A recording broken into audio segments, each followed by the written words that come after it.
สวัสดีครับสวัสดีเพื่อนๆพี่ๆน้องๆทุกคนด้วยนะครับลำนี้เป็นเครื่องบินพิรตุส PC6 ครับลำนี้เพิ่งทำเสร็จแต่ว่าเหลือเก็บรายละเอียดตรงช่วงขาล้อครับขาล้อต้องสร้างโชคหลอกขึ้นมาแล้วก็ทำเสาค้ำปีก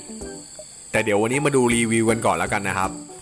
ลำนี้ทำจากไม้ทั้งลำนะครับปีกยาว1เมตร20เซนติเมตรครับลำตัวยาว95เซนติเมตรครับ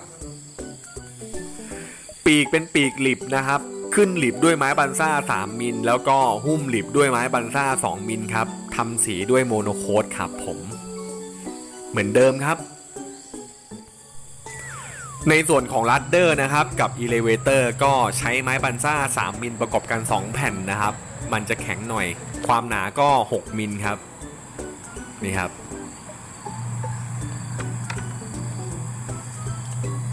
ส่วนลัดเดอร์นะครับจะเชื่อมกับล้อหลังไปเลยนะครับแบบนี้ครับ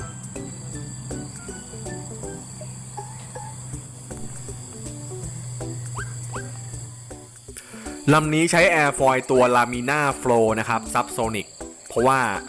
ตอนนี้มันหน้าหนาวเนาะเน้นสู้ลมครับนี่ครับ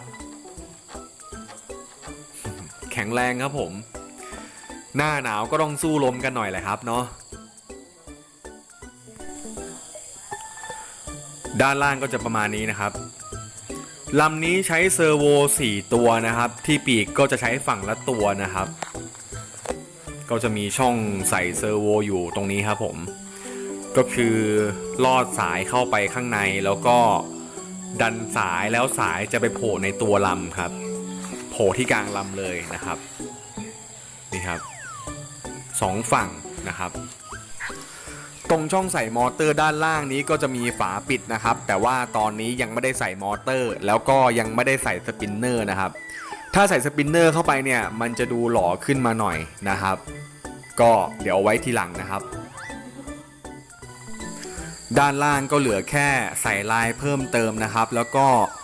ทำเสาค้ำปีกนะครับต่อด้วยการสร้างโชคหลอกๆมาแปะที่ขาล้อนะครับมันก็จะดูเป็นเครื่องบินแล้วนะครับส่วนล้อหลังนะครับล้อหลังก็บังคับจากลัดเดอร์ได้เลยนะครับแบบนี้ครับ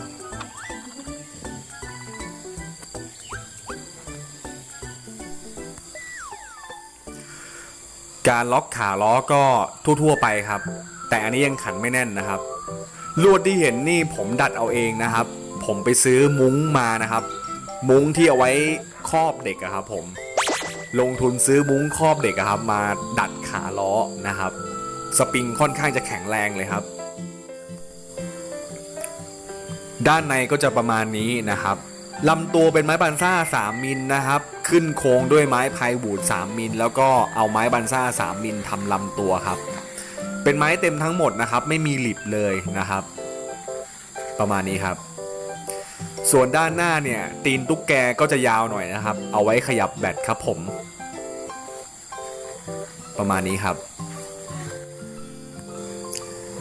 ส่วนด้านหน้าตรงนี้ก็จะเป็นช่องใส่ปีกนะครับผมที่ปีกจะมีสลักอยู่2อันครับอันนี้ก็จะเป็นรูล็อกของมันนะครับ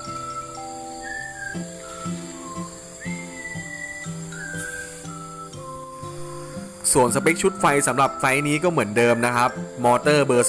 2814หรือเบอร์2815นะครับ1,400 kV ขึ้นไปครับสปีดก็50-60 แอมป์ขึ้นไปครับแบตเตอรี่3หรือ4เซลล์ได้หมดครับผมตอนนี้ก็น้ำค้างเริ่มลงแล้วนะครับนี่คือยังไม่6 โมงเย็นเลยนะครับนี่เห็นไหมนี่ครับ